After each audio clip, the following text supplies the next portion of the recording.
الرحيم الحمد لله رب العالمين والصلاة والسلام على رسوله الكريم وعلى آله وصحبه أجمعين أما بعد وبإسناد المتصل منا إلى المصنف رحمه الله تعالى أنه قال باب ما جاء في أكل لحم الخيل وبه قال حدثنا قتيبة ونصر بن علي قال حدثنا سفيان عن عمرو بن دينار عن جابر قال أطعمنا رسول الله صلى الله عليه وسلم لحم الخيل ونهانا عن لحم الحمر وفي الباب عن أسماء بنت أبي بكر قال أبو عيسى هذا حديث حسن صحيح وهكذا جی بسم اللہ الرحمن الرحیم باب ما جاء فی اکل لحوم الخیل. یہ باب ہے ان روایتوں کے بیان میں جو لحوم الخیل کے اکل کے سلسلے میں وارد ہوئی ہیں. الخیل جو ہیں اس میں جنس ہے مذکر مؤنث واحد جمع سب کے لیے بولا جاتا ہے، جیسے قوم رہتن وغیرہ بہت سارے افراد کے مجموعے پر بولا جاتا ہے. خیلون بھی اسی طرح ہے. بعض حضرات کہتے ہیں کہ یہ مؤنث ہے، مفرد اس کا خائل آتا ہے، اس کی جمع خیول آتی ہے. خائل اور خیول واحد اور جمع ہے، اور خیل اس میں جنس ہیں. خیل کے معنی گھوڑے کے ہیں، جس کو عربی میں الفرس بھی کہتے ہیں.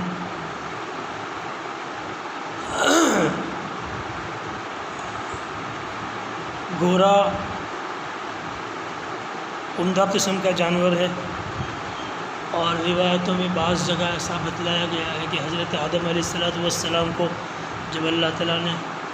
پیدا کیا، پھر بہت ساری مخلوقات آپ نے پیدا کی آدم کے لیے، تو ان مخلوقات میں گھوڑا بھی پیدا کیا، اور پھر آدم کے سامنے ان ساری مخلوق کو رکھا اور فرمایا تعالیٰ نے کہ ان میں سے جس کو چاہے تم لے لو اپنے لیے. تو حضرت آدم علیہ السلام نے جہاں بہت ساری چیزوں کو اپنے لیے اختیار کیا، اس میں گھوڑے کو بھی اپنے لیے اختیار کیا. تو روایت میں ہے کہ حق تعالیٰ نے فرمایا اخترت عزک و عز ولدک، تم نے اپنی اور اپنے تمام اولاد کی عزت کا سامان پسند کیا ہے. کوئی اشارہ ہے کہ گھوڑا ہونا آدمی کے لیے باعث عزت اور باعث افتخار ہے.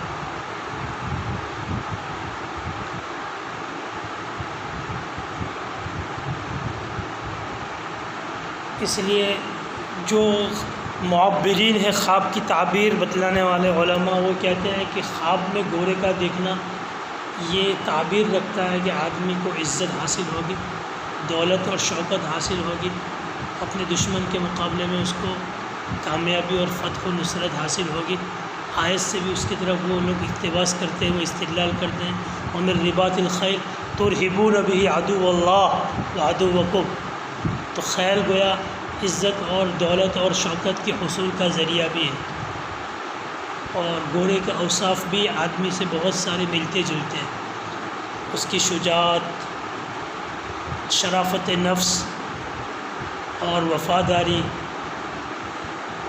اس معنی کر کے بھی گھوڑا جو ہے وہ مخلوقات میں بہت ساری مخلوقات سے فائق ہیں اور اس کو افضل اور اچھا سمجھا جاتا ہے. ویسے بعد میں یہ وحشی جانور رہا. پھر کہتے ہیں کہ حضرت اسماعیل علیہ السلام نے سب سے پہلے اس پر سواری کی ہے، پھر وہ اہلی ہو گیا، اور اس کے بعد وہ جو ہے وہ انسانوں کی سواری میں استعمال ہونے لگا. روایت کسی بھی درجے کی ہو سکتی ہے، لیکن ایسا نقل کیا جاتا ہے کہ نبی اکرم صلی اللہ علیہ وسلم نے گھوڑے سواری کی ترغیب دیتے ہوئے فرمایا ارکب الخیل، گھوڑے سواری کیا کرو، گھوڑے پر سواری کیا کرو، وہ تمہارے باپ اسماعیل کی سواری ہے.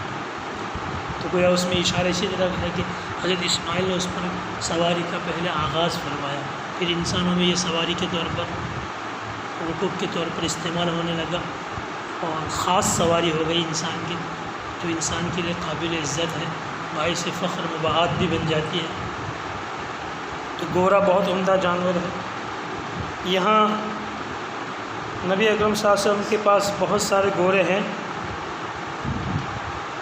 جو روایتوں میں آئے ہیں، اور ان گھوڑوں کے نام بھی رکھے گئے ہیں. السکب ایک گھوڑا تھا آپ کا، سکب ہے اس کو کے معنی پانی کا بہنا. یہ بھی چونکہ پانی کی طرف بہتا تھا، اڑتا تھا، کوئی یوں سمجھو ہماری مبالغے کی تعبیر اردو میں یہی ہے، یہ تو اڑتا ہے. اس لیے بہت سے لوگ جو ہیں وہ گھوڑے کے مشابہ، اب گھوڑے پالنا دشوار ہو گیا یا رواج کم رہا، اس لیے جو ہے اس کے مقابلے میں ہنک اسکوٹر لے لیتے ہیں،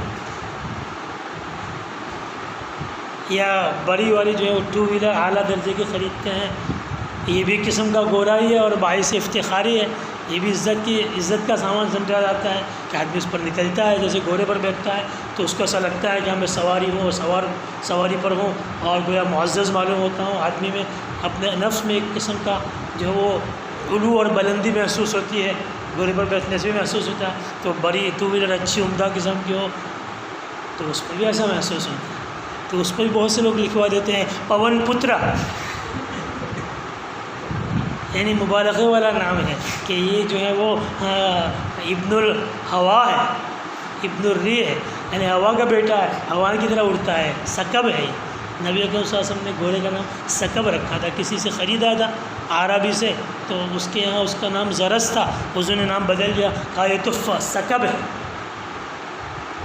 سبحہ بھی ایک گھوڑا ہے آپ کا، پھر ورد بھی ایک گھوڑے کا نام ہے۔ سہیلی نے جو ہے وہ 15 گھوڑے گنوائے ہیں نبی اکرم صلی اللہ علیہ وسلم کے، چاہے ایک زمانے میں ساتھ میں نہ رہے ہو، آگے پیچھے، لیکن کئی سواری حضور نے کئی گھوڑوں کی فرمائی ہے۔ تو گھوڑا بہت عمدہ قسم کا جانور ہے، اور ارادہ نیت میں بہت بچپن سے ہیں کہ جب بھی پیسے اتنے آئیں گے کہ اپنا خرچہ، گھر والوں کا خرچہ، نان نفقہ، حوائج اصلیہ کے بعد اگر بچے گا زیادہ اتنا کہ تحمل ہو سکے تو گھوڑا خریدیں گے، لیکن ابھی تک اس کی نوبت نہیں آئی ہے، اس لیے کہ گھوڑے کا خریدنا، پھر اس کا رکھنا پالنا بہت خرچہ مانگتا ہے، اس کا طبیلہ استبل بنانا، اس کی خوراک، اس کی جو وہ مینٹین کے لیے آدمی مستقل رکھنا پڑے گا، یہ سب تو پیسے اتنے جب آ جائیں گے تو ارادے میں اور نیت میں کہ گھوڑے رکھیں گے انشاءاللہ۔ گھوڑے فخر و مباحت کے لیے نہیں رکھنا چاہیے، اس پر تو وعید ہے،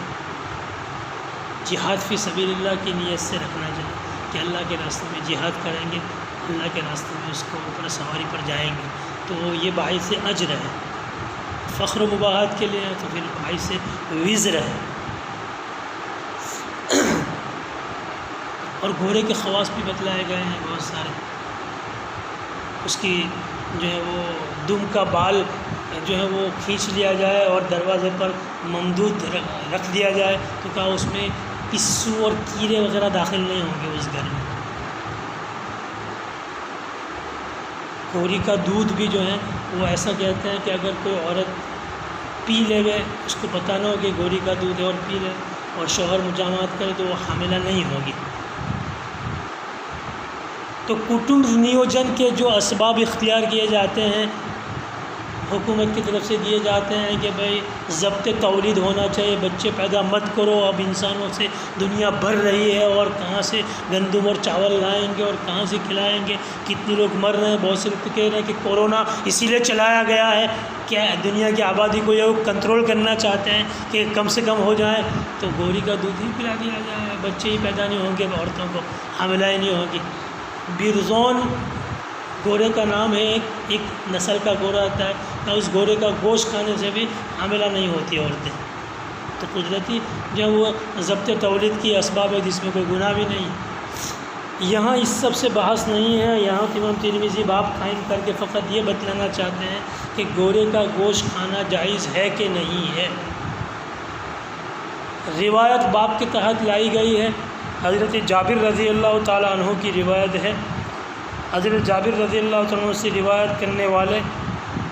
عمرو بن دینار ہے، اس سے روایت کرنے والے سفیان ابن عیینہ ہے۔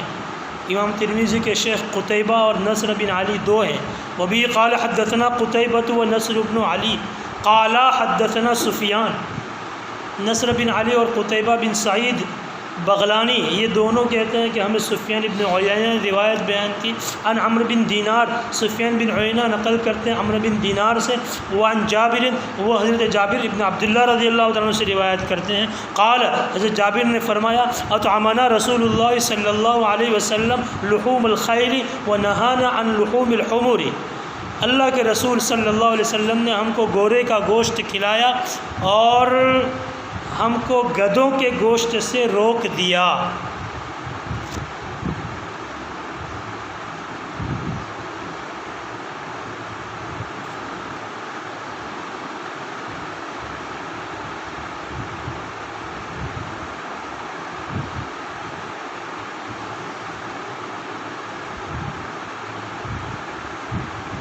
اس میں سے تو کوئی نظر ہی نہیں آتا، ایک آدمی نظر آتا ہے، میں کان میں کاموں کا لگائے بیٹھا ہوں، کوئی سننے والے نظر نہیں آ رہے ہیں، فقط ایک عدد نظر آ رہا ہے۔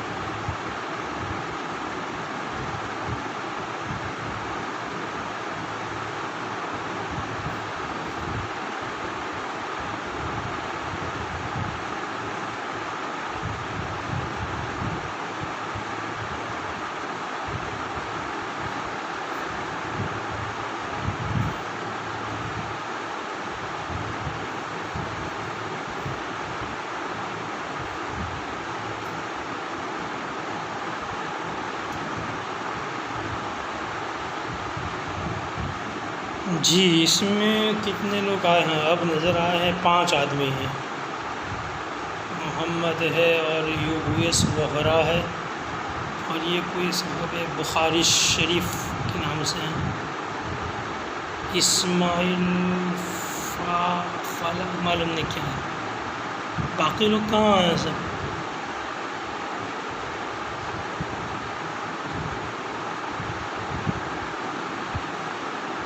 لائیو سننے والوں کی تعداد 5 بتلائی جا رہی ہے،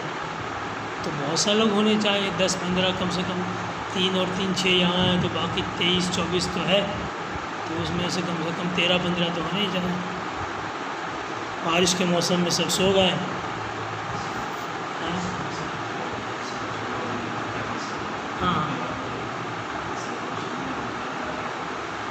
8 بجے شروع ہوتا ہے، وہ تو 8 بجے کے بعد ہی شروع ہوتا ہے۔ جی تو حضرت جابر کی روایت ہے، روایت صحیح بھی ہے اور صریح بھی ہے اس باب میں کہ اللہ کے رسول صلی اللہ علیہ وسلم نے گوروں کے گوشت کھلایا، گوروں کا گوشت ہم کو کھلایا، اس لیے بقول علامہ نووی جمہور ائمہ گورے کی گوشت کی اباحت اور حلت کے قائل ہیں، امام شافعی، امام احمد رحمۃ اللہ علیہ، اور اس کے علاوہ احناف میں سے امام ابو یوسف، امام محمد جس کو صاحبین کہتے ہیں، اور بہت سارے صحابہ، اسماء بنت ابی بکر رضی اللہ تعالی عنہ صحابیہ، اور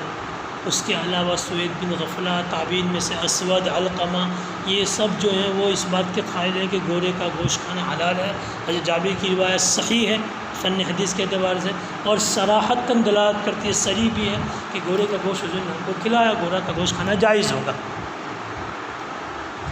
وفی الباب کہہ کر امام ترمذی نے آگے یوں کہا ہے کہ وفی الباب ان اسماء بنت ابی بکر، اور اس باب میں اسماء بنت ابی بکر رضی اللہ تعالی عنہ کی بھی روایت ہے، بخاری شریف اور امام مسلم نے اس کی تخریج کی ہے، صحیحین کی روایت ہے۔ اسماء بنت ابی بکر رضی اللہ تعالیٰ فرماتی ہے کہ نحرنا فرسا علی عہد رسول اللہ صلی اللہ علیہ وسلم، ہم نے رسول اللہ صلی اللہ علیہ وسلم کے زمانے میں گورا ذبح کیا، اور فاکلنا نحن واہل بیتہ، ہم نے بھی اس میں سے کھایا اور آپ کے اہل بیت نے بھی کھایا۔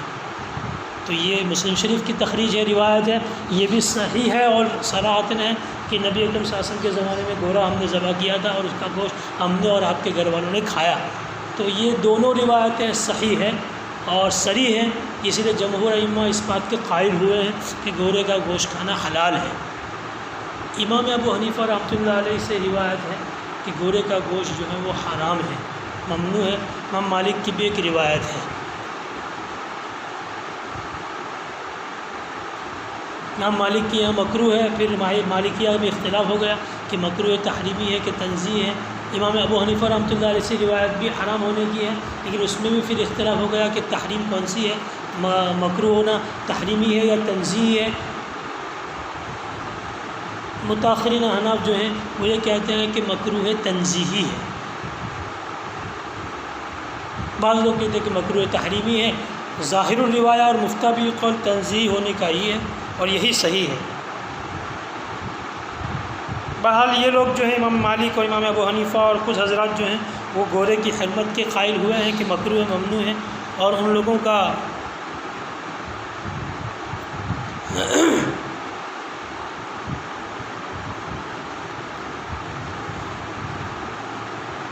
کا استدلال ایک تو یہ ہے کہ خالد بن ولید رضی اللہ عنہ کی روایت ہے، ابو داؤد شریف نے اس کو روایت کیا ہے حضرت خالد بن ولید فرماتے کہ نبی اکرم صلی اللہ علیہ وسلم نے ہم کو لحوم الخیل سے منع فرمایا اور لحوم حمر سے منع فرمایا، گھوڑے کے گوشت سے بھی روکا اور گدھے کے گوشت سے بھی روکا۔ احناف کی طرف سے شرح یہ کہتے ہیں کہ ابو داؤد نے اس روایت کی تخریج کی نقل کی ہے اور اس کے بعد سکوت اختیار فرمایا۔ امام ابو داؤد کا سکوت اختیار کرنا روایت کے حسن ہونے کی، صحیح ہونے کی دلیل ہے۔ اگر روایت حسن درجے کی نہ ہو اور اس میں کچھ کلام ہو تو ابو داؤد اس پر سکوت اختیار نہ کرتے۔ تو اس میں حضرت خالد بن ولید فرماتے کہ حضور نے گھوڑے کے گوشت سے منع فرمایا۔ آیت کریمہ سے بھی وہ استدلال کرتے ہوئے کہتے ہیں کہ آیت میں کہا گیا والخیل والبغال والحمیر لترکبوها وزینہ، اللہ تعالیٰ نے امتنان فرمایا ہے، اپنی نعمتوں کے احسان کو جتلایا ہے اور بتلایا کہ دیکھو ہم نے آپ کے لیے یہ نعمتیں ہیں۔ کیا نعمتیں ہیں؟ والخیل گھوڑے، والبغال خچر، والحمیر اور گدھے، گھوڑے گدھے خچر یہ جانور آپ کے لیے ہم نے بطور نعمت کے پیدا کیے ہیں۔ کیوں؟ لترکبوہا تاکہ تم ان جانوروں پر سواری کا فائدہ اٹھاؤ، وزینہ اور یہ تمہارے لیے زینت کا ذریعہ ہے۔ آنگن میں جو ہے وہ پارک کی ہوئی ہے انووا، یہ تمہاری زینت کا ذریعہ ہے۔ یہ کس کے گھر ہے؟ فلاں کا گاڑی کا انہیں کی۔ یا جو ہے ریموٹ والی بائک رکھی ہے یوسف جی بھائی نے اور ہم لوگ گئے کہا تو گاڑی بہت عمدہ ہے، 2 وہیل کی بہت نیا ماڈل ہے، تو فوراً ریموٹ گھر سے منگایا ہے، ریموٹ لا اور دیکھو کہا یہ مولانا یہیں سے اسٹارٹ کرتا ہوں میں اس کو۔ آدمی زینت کا اظہار کرتا ہے، آنگن میں اس کو باہر رکھتا ہے کہ بھئی یہ ہماری سواری ہے۔ تو اس طرح اس زمانے میں گھوڑے ایسے باندھے جاتے تھے۔ کہا یہ ابھی آئے ہیں شو روم سے، لترکبوہا وزینہ تاکہ تم سواری کرو اس پر اور اس پر زینت اختیار کرو۔ تو یہ حضرات کہتے ہیں کہ دیکھو اللہ تعالیٰ نے امتنان فرمایا، احسان اگر، اور اس میں فرمایا کہ یہ تمہارے لیے جو ہے وہ سواری بھی کے کام میں ہے، بڑا انعام ہے اور تم زینت کا ذریعہ تمہارے لیے ہے۔ اور اگر کھانا حلال ہوتا تو ان جانوروں میں سب سے بڑی نعمت تو کھانے کی ہے، گوشت ہے پہلے، سواری تو بعد میں ہے، پہلے پیٹ تو بھرا جائے گا اور کھائیں گے تو پھر سوار ہونے کی طاقت آئے گی۔ تو اگر کھانا ہی اگر یہاں حلال ہوتا تو لترکبوہا وزینہ سے پہلے کھانے کو ضرور ذکر کرتے اللہ، لیکن یہاں امتنان نعمت کا اظہار ہے تو سب سے بڑی نعمت یہی ہوتی اگر حلال ہوتا تو، اور اس کو ضرور ذکر کرتے، اس کو ذکر نہیں کیا، معلوم کہ یہاں کھانا نعمت نہیں، یعنی یہ معقول نہیں ہے۔ علامہ تقی عثمانی صاحب فرماتے ہیں کہ آیت سے استدلال نہیں کیا جا سکتا مسئلے پر، ہاں استناس ہو سکتا ہے، ہلکی سی تائید لی جا سکتی ہے، اس لیے کہ ان نعمتوں میں ذکر میں اگر عقل کی نعمت کا ذکر نہ کیا گیا تو یہاں حصر بھی نہیں ہے، ان جانوروں کو ذکر کر کے ان کے فوائد کا حصر نہیں کیا گیا، بطور نمونہ ہی کچھ نعمتیں ذکر کی تاکہ سواری میں کام میں آئے، تاکہ زینت ہو، اور بہت سارے فوائد ہیں وہ بھی یہاں ذکر نہیں ہے، محصول نہیں کہ 2 فائدے ہیں اور دوسرے کی نفی نہیں ہو جاتی، یہ تو نمونے کے طور پر ہے۔ اس لیے عقل کے عدم ذکر سے لازم نہیں آیا کہ وہ ممنوع ہے، نہیں، سب نعمتیں، کھانا پینا یہ بھی اس میں داخل ہے، لیکن یہاں مصلحتاً یا حکمتاً خاص 2 فائدے ذکر کر دیے ہیں۔ اگر حصر ہوتا کہ یہی 2 فائدے تو باقی کی نفی ہوتی، لیکن حصر نہیں ہوتا ہے، اس لیے یہ ثابت نہیں ہوا کہ بھئی یہاں عقل ممنوع ہے، حالانکہ اس کے اور بھی فوائد ہیں وہ بھی ذکر نہیں کیے لیکن وہ بھی جائز ہے۔ اس لیے اس سے تو عدم حلت یا عدم اباحت، عدم معقول ہونا یہ نکالا نہیں جا سکتا۔ اور روایت خالد بن ولید رضی اللہ تعالیٰ عنہ کی تو اگرچہ ابو داؤد نے سکوت اختیار کیا جو دلیل ہے کہ یہ حسن کے درجے کی ضرور ہوگی، لیکن حضرت خالد رضی اللہ تعالیٰ عنہ کی روایت میں یہ کلام ہوا ہے کہ اوپر کی روایت ہے جابر کی، اس کے مقابلے میں بہت زیادہ صحیح ہے، اور اس میں یہ بھی ہے بعض جگہ روایتوں میں کہ خیبر کے موقع پر حضور نے اس کو منع فرمایا، گدھوں کے گوشت سے اور گھوڑے کے گوشت کی اجازت دی۔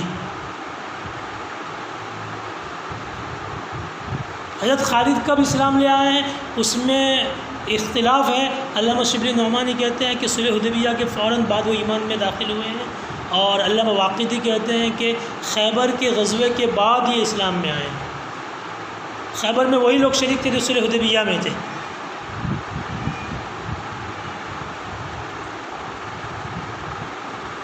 اور مسند احمد میں یہ روایت ہے خالد بن ولید رضی اللہ عنہ کی، اس میں اس کی صراحت ہے خالد ہی کی روایت میں کہ خیبر کے موقع پر حضور نے منع فرمایا، تو خالد خیبر میں موجود ہی نہیں تھے۔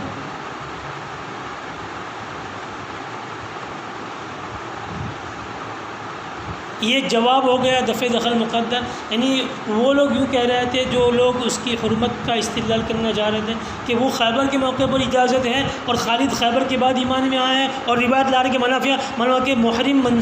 مؤخر ہے لہذا وہ ناسخ ہو جائے گا۔ لیکن سوال یہ ہے کہ حضرت خالد کا اسلام تاخیر سے لانا یہ اس بات کی دلیل ہے کہ روایت انہوں نے بعد میں سنی ہے، روایت میں خیبر کی ہی وضاحت ہے اور مسند احمد میں موجود ہے، اور خالد نے روایت دوسرے سے سنی ہوگی۔ تو اب تعارض ہو گیا کہ خیبر میں منع کیا ہے، خیبر میں اجازت دی، اور وہ روایت بالکل صحیح ہے جابر کی جس میں ہے کہ حضور نے اجازت دی گھوڑے کے گوشت کی۔ اسما بنت ابی بکر کی روایت اور صحیح ہے کہ مسلم شریف نے روایت کی ہے۔ اس لیے زیادہ تر رجحان جمہور کا یہی ہے کہ گھوڑے کے گوشت کھانے میں کوئی قباحت نہیں، یہ بالکل مباح ہے۔ کسی زمانے میں یا کسی علاقے میں عرف نہ ہونے کی وجہ سے کوئی نہ کھاتے وہ الگ بات ہے، فی نفسی کھانا حلال ہے۔ احناف یہ بھی کہتے ہیں کہ یہ اعلی جہاد ہے، اور اگر اس کو کھانے کی اجازت دے دی جائے گی تو پھر اعلی جہاد میں کمی ہو جائے گی، تکلیف ہو جائے گی، تو یہ جو ہے وہ اس کے مکروہ غیر ہی ہونے کی دلیل ہوئی، مکروہ عینی ہی نہیں ہے۔ لہذا مکروہ تنزیہی احناف کی روایت جو ہے وہ زیادہ راجح ہیں، اور ان عوارض کی وجہ سے امام صاحب نے اس کو منع کیا کہ نہ کھایا جائے، فی نفسی تو حلال ہے، لیکن جہاد کا اعلیٰ ہے، اور جہاد میں ضرورت پڑے گی، اگر اجازت دے دی جائے گی تو لوگ ذبح کر کے کھانا شروع کر دیں گے، تو پھر جہاد کے لیے ضرورت پڑے گی تو کہاں سے لائیں گے، کم ہو جائے گی تعداد، تو یہ لغیر ہی ہے، لعینی ہے، فی نفسی اس میں بات ہے، کوئی عرض نہیں۔ اس لیے متاخرین احناف میں صاحب در مختار وغیرہ کے یہاں یہ نقل کیا گیا ہے کہ امام صاحب نے بعد میں چل کر اس سے رجوع کر لیا تھا، اپنی وفات سے 3 دن پہلے اس مسئلے میں بھی رجوع ثابت کیا ہے انہوں نے کہ امام صاحب نے رجوع کر لیا تھا، اور وہ بھی لحوم خیل کی حلت کے قائل ہو گئے تھے۔ تو اتنی ساری بحث میں اب کوئی مسئلہ ہی نہیں رہا کہ بعد میں انہوں نے رجوع کر لیا، اسے سب کے یہاں ہوا اس کی حلت ہو گئی۔ اور لوگ جیرا سودا بقرعید کے مواقع پر بھر کے رکھتے ہیں 7 اپ وغیرہ، حالانکہ وہ 7 اپ بھی نہیں ہے، لیکن ہضم کے لیے گوشت کھاتے ہیں تو پھر گیس ہوتا ہے، ہضم کرنے کے لیے یہ سب پیتے ہیں، تو اس سے بجائے گھوڑے کی قربانی کی جائے، گھوڑے کا گوشت قاطع ریاح ہے، قاطع گیس، تو کسی اپ ڈاؤن کی ضرورت ہی نہیں پڑے گی، 7 اپ کھلانے کی ضرورت ہی نہیں ہے، اور حقیقت میں وہ 7 اپ بھی نہیں ہے۔ ہمارے مولانا برا صاحب رحمۃ اللہ کہتے تھے کہ وہ 6 اپ ہے، 1 تو ڈاؤن ہوتا ہے اس میں۔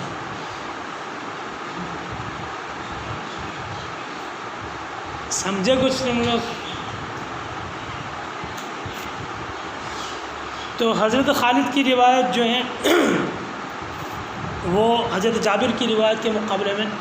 اتنے اعلیٰ درجے کی نہیں، جبکہ اس کے مقابلے میں جابر کی روایت زیادہ صحیح ہے، اور ان کی اختلاف ہے کہ یہ مسلمان کب ہوئے ہیں، بعد میں ہوئے ہیں، اور روایت مسند احمد میں غزوہ خیبر ہی کی وضاحت ہے، تو اضطراب ہو گیا، دونوں میں تعارض ہو گیا، اختلاف ہو گیا، جبکہ وہ متفق علیہ روایت۔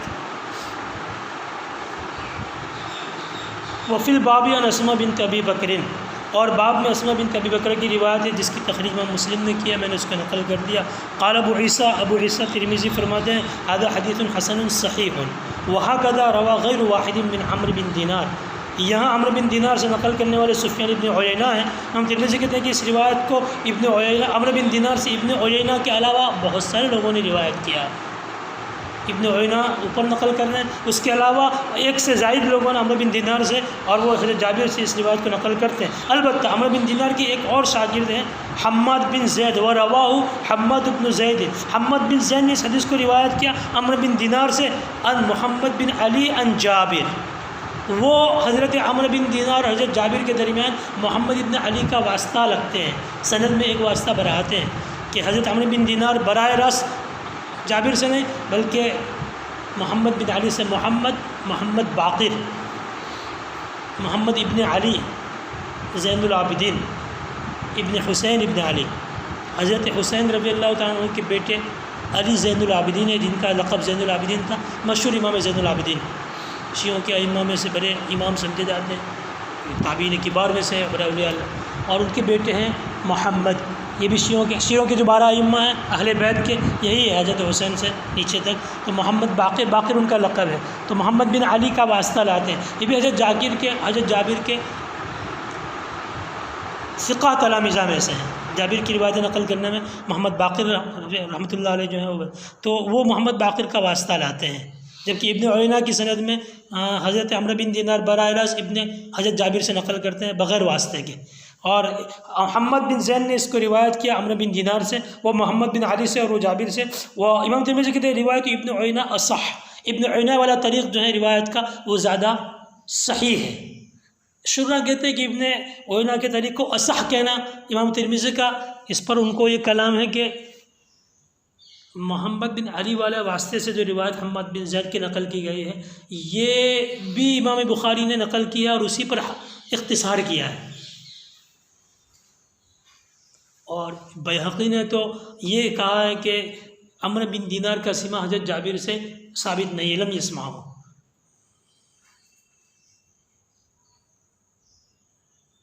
اسی لیے انہوں نے بھی اس کو غریب سمجھا ہے کہ امام ترمذی کیسے کہہ رہے ہیں کہ حماد بن زید والا طریق جو ہے اس کے مقابلے میں ابن عیینہ اصح ہے، جبکہ یہ ثابت نہیں عمرو بن دینار کا عمرو بن دینار کا سیما ثابت نہیں ان کے ہاں،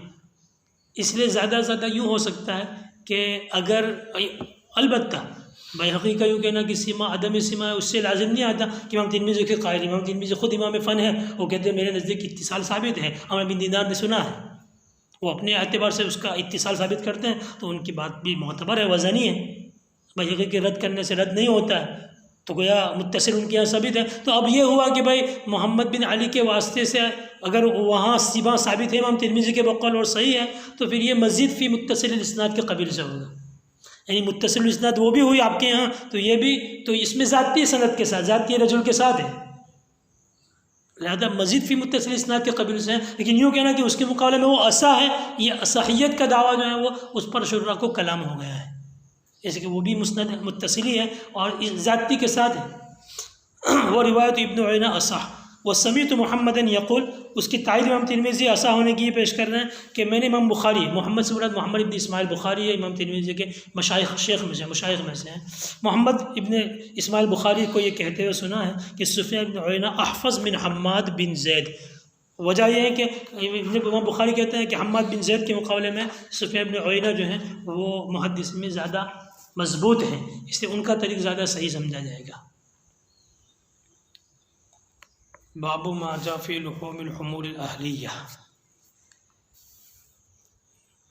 چلو 17 آدمی شریک رہے ہیں آخر تک میں اکثر حکم الکل ہو گیا۔